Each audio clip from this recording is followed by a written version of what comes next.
Huh. Bah, orang nak tanya benda ni.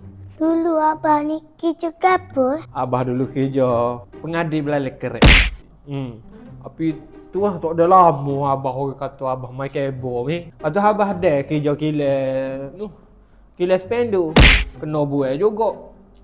Oh, abah buat spendo getah lah enggak. Ada orang ni, ada si kelajuk. Ambil bumi tak ada pun.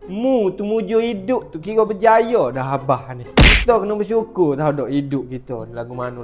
Bah, hidup ni ada 3 bahasa. Bahasa bagi, bahasa tangi, bahasa malik. Siapa nama pulak mu ni meh? Ino yang besi ni, kerana kakak. Inonya abah ni, tak ada situ kak. Aku duk berasa mu ni kena air hok tak ngulu buat dah ni tak.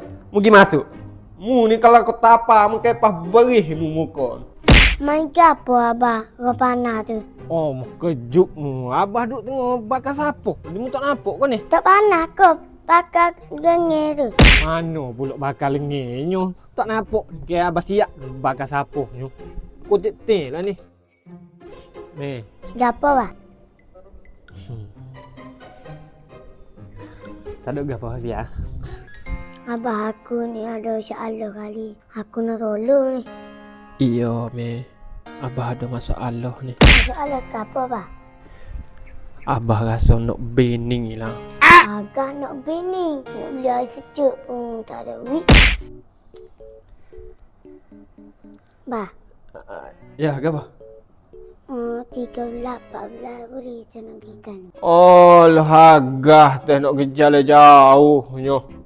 Mu duduk di Kelantan ni immigration duk ita sokmo mu. Oh, nak gi buat gapo? Ganu tu.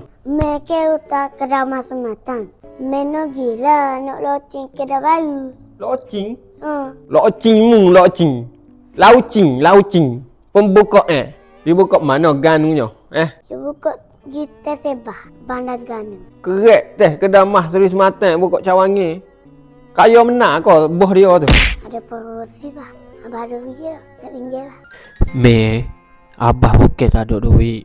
Abah tunggu bakal bini abah mati baru boleh harta tu. Abah wui aku me. Tak kecil ada hati pulak dah. Me, abah minta maaf banyak.